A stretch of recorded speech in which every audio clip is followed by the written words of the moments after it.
നമസ്കാരം. വോട്ടെണ്ണലിന് ഇനി ഏതാനും മണിക്കൂറുകൾ മാത്രമേയുള്ളൂ.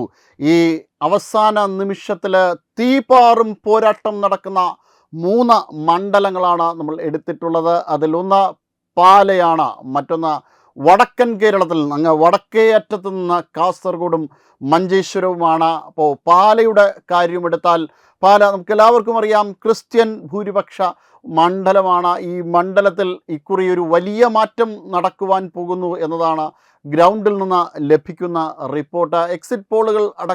ചില എക്സിറ്റ് പോളുകൾ അടക്കം അത്തരത്തിലുള്ള ഫലം പങ്കുവച്ചിട്ടുണ്ട്. എന്തായാലും മധ്യ കേരളത്തിൽ ഒരു വലിയ മാറ്റം നടക്കുവാൻ പോകുന്നു എന്നതാണ് സൂചന ലഭിക്കുന്നത്. എന്തായാലും ജോസ് കെ മാണിയെ സംബന്ധിച്ചിടത്തോളം ജീവൻ മരണ പോരാട്ടമാണ്. ഒരുപക്ഷെ രാഷ്ട്രീയ ഭാവി തന്നെ അസ്ഥിരമാകുന്ന ഒരു കാഴ്ചയാകും ഈ ഇലക്ഷൻ കഴിയുമ്പോൾ ഉണ്ടാകാൻ പോകുന്നത് എന്നാണ് നമുക്ക് അറിയാൻ കഴിഞ്ഞത്.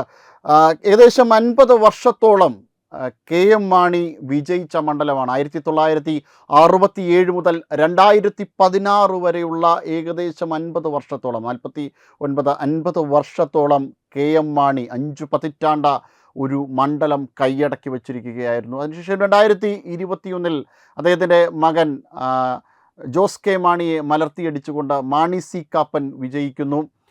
അങ്ങനെ വളരെ രസകരമായ ഒരു പോര് നടന്ന മണ്ഡലമാണ് പാലാ മണ്ഡലത്തിൽ നാളെ തെരഞ്ഞെടുപ്പ് വോട്ടെണ്ണലിലേക്ക് പോകുമ്പോൾ വലിയ നിർണായകമായ മാറ്റങ്ങൾ നടക്കുമെന്ന് തന്നെയാണ് നമ്മൾ പ്രതീക്ഷിക്കുന്നത്. 7:30 സ്ട്രോങ് റൂം തുറക്കും. 8 മണിക്ക് പോസ്റ്റൽ വോട്ടുകൾ എണ്ണിത്തുടങ്ങും. 8:30 EVM കൗണ്ടിംഗ് ആരംഭിക്കും. പാലയിലെ കാർമൽ സ്കൂളിലാണ് കണക്കുകൂട്ടലുകൾ നടക്കുന്നത്. എന്തായാലും ഒരു വലിയ ശക്തമായ ജനവികാരം തന്നെ അവിടുത്തെ MLAക്ക് നേരെയുണ്ട്. അതോടൊപ്പം തന്നെ ഒരു ആൻറ്റി ഇൻകുബൻസി ഫാക്ടർ കൂടി വരുമ്പോൾ തീർച്ചയായിട്ടും പാലയിൽ ഒരു അട്ടിമറി നടക്കും എന്ന് തന്നെയാണ്.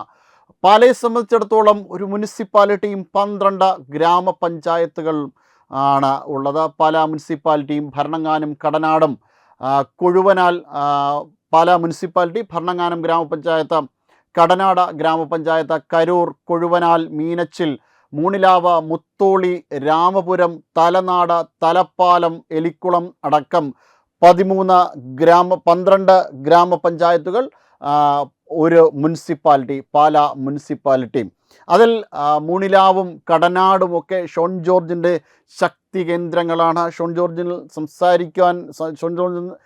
ജോർജിൽ നിന്ന് മനസ്സിലാക്കുവാൻ കഴിഞ്ഞത് അവിടെ എല്ലാ പഞ്ചായത്തുകളിലും വളരെ ശക്തമായ സാന്നിധ്യമായിരിക്കും NDA എന്നതാണ്. എന്തായാലും വോട്ടെണ്ണലിൻ്റെ ഈ അവസാന മണിക്കൂറുകളിലേക്ക് കടക്കുമ്പോൾ അവിടെ NDA വിജയിക്കുമെന്ന് തന്നെയാണ് ഗ്രൗണ്ടിൽ നിന്ന് ലഭിക്കുന്ന റിപ്പോർട്ടുകൾ.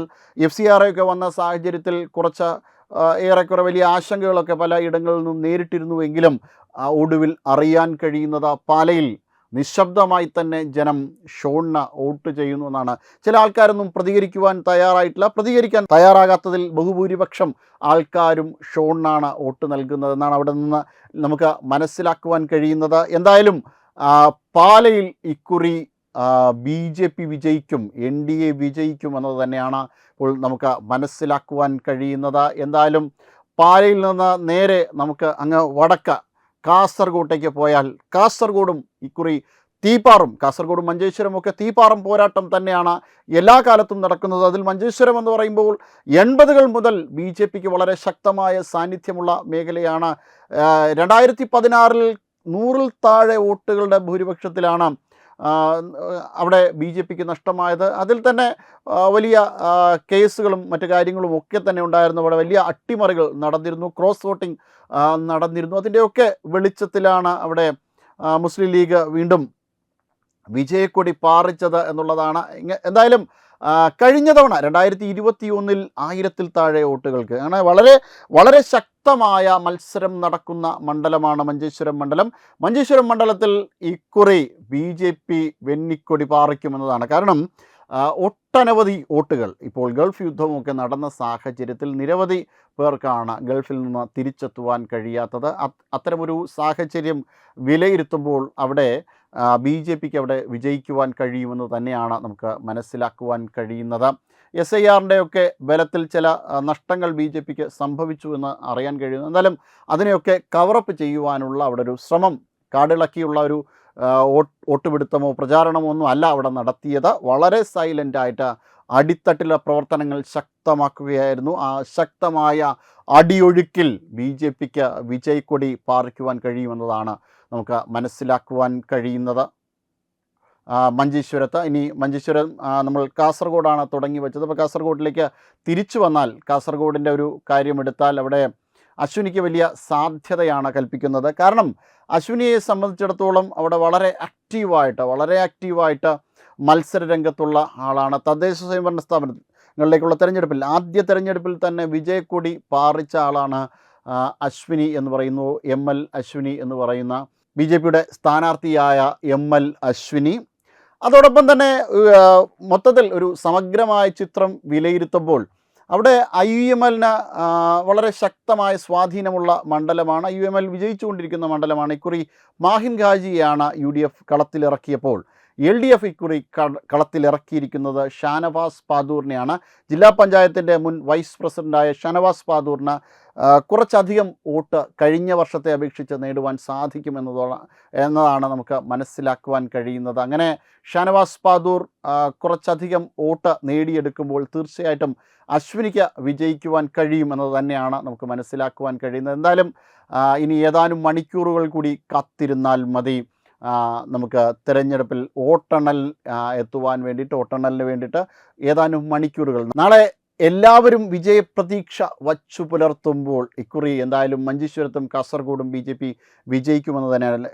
മഞ്ചേശ്വരത്തിൻ്റെ മറ്റൊരു പ്രത്യേകത എന്ന് പറയുന്നത് അവിടെ LDFന് വേണ്ടിയിട്ടും, അവിടെ LDFനും മഞ്ചേശ്വരത്തും വളരെ ശക്തമായ സ്ഥാനാർത്ഥിയാണ് മത്സരിക്കുന്നത്. KR ജയാനന്ദയാണ്. ഒരു ഭാഷാ ന്യൂനപക്ഷത്തിൽ നിന്ന് വന്ന ഒരാളെന്ന നിലയിൽ KR ജയാനന്ദയ്ക്ക് വളരെ ശക്തമായൊരു സാന്നിധ്യമായി മഞ്ചേശ്വരത്ത് വരുവാൻ കഴിയും. ഇതൊക്കെ കണക്ക് കൂട്ടുമ്പോൾ പാലയിലും കാസർഗോഡും മഞ്ചേശ്വരത്തും NDA വിജയക്കൊടി പാറിക്കും എന്ന് തന്നെയാണ് നമുക്ക് മനസ്സിലാക്കുവാൻ കഴിയുന്നത്. Web desk Tatwamayi news. വിട്ടുവീഴ്ചയില്ലാത്ത നിലപാടുകളുമായി ദേശീയതയുടെയും സമാജത്തിൻ്റെയും ശാക്തീകരണത്തിനു വേണ്ടി തത്വമയിയുടെ ജൈത്രയാത്ര തുടരുകയാണ്. യൂട്യൂബിൽ മാത്രം തത്വമയിക്ക് 10 ലക്ഷം സബ്സ്ക്രൈബേഴ്സിലേക്ക് എത്താൻ ഏതാനും ചുവടുകൾ മാത്രമാണ് ബാക്കി. മറ്റ് സോഷ്യൽ മീഡിയ പ്ലാറ്റ്ഫോമുകളിലും തത്വമയിയുടെ നിറസാന്നിധ്യം തുടരുകയാണ്. ഈ അവസരത്തിൽ ഞങ്ങൾക്ക് നിങ്ങളോടുള്ള അഭ്യർത്ഥന ഞങ്ങളോടൊപ്പം നിൽക്കുക എന്നുള്ളതാണ്.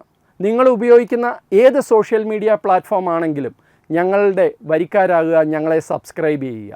നിങ്ങളുടെ സുഹൃത്തുക്കളിലേക്ക് തത്വമയിയുടെ ഈ സന്ദേശം പ്രചരിപ്പിക്കുക. ഞങ്ങളോടൊപ്പം നിൽക്കൂ, രാഷ്ട്രത്തോടൊപ്പം നിൽക്കൂ, ദേശീയതയ്ക്കൊപ്പം സഞ്ചരിക്കൂ.